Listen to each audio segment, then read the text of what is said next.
Sam's a very frightened guy.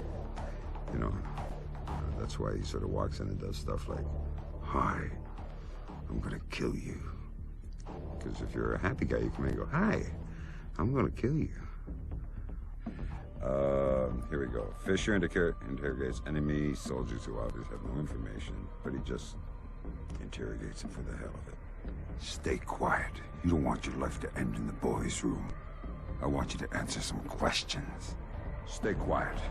You don't want your life to end in the boys' room. I want you to answer some questions. When I'm breaking down a character, I usually try and find 6 to 8 levels emotional. If they're violent characters, I base them on fear, you know.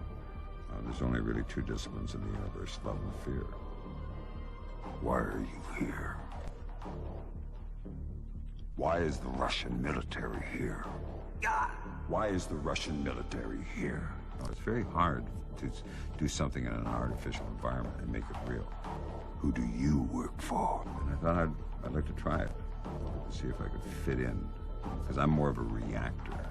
Hey, smile, try and blink, say cheese, thank you.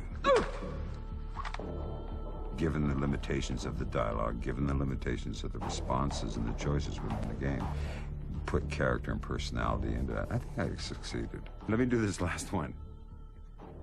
Bob's your uncle.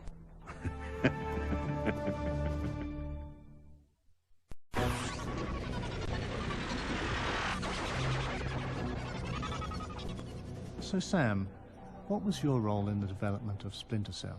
My role in the development of Splinter Cell? Well, first, Ubisoft brought me in as a technical advisor. For the sake of realism, they wanted input from someone who actually... well, somebody who actually does this kind of work. But you ended up being the star. How did that happen? They'd always wanted someone a little older, more professional, more experienced, you know. Not some young goofball that you see in your typical shooter. I think Martin Kaya was the one who decided to actually make me the character, you know, instead of somebody who was based on me. And how did you find working with the rest of the team? I've had the good fortune in my life to work with a lot of really talented and professional people. U.S. Navy SEALs, folks at third echelon, all real pros. It was no different here. What was the hardest part of the job? Without a doubt, animation. The decision was made that they didn't want to use mocap. They wanted a more artistic feel, so it's all done by hand.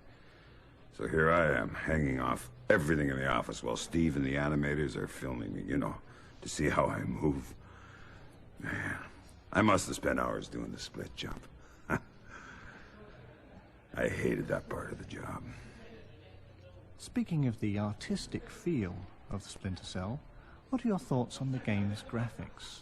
Well, most of my experience with video games comes in the form of military training simulators. Needless to say, we're not even in the same ballpark here. The fact that Splinter Cell uses light and shadows, I move from the light and into the shadows, hide, I'm able to hide. The fact that they use this as the core game mechanic means that these lights, well, they're dramatic and beautiful, but they also create a real dramatic tension and evoke a strong mood. One more question, Sam. What about the rumors there is a sequel in the works? Have you signed on for Splinter Cell 2? Unfortunately, I'm not authorized to discuss those matters at this time.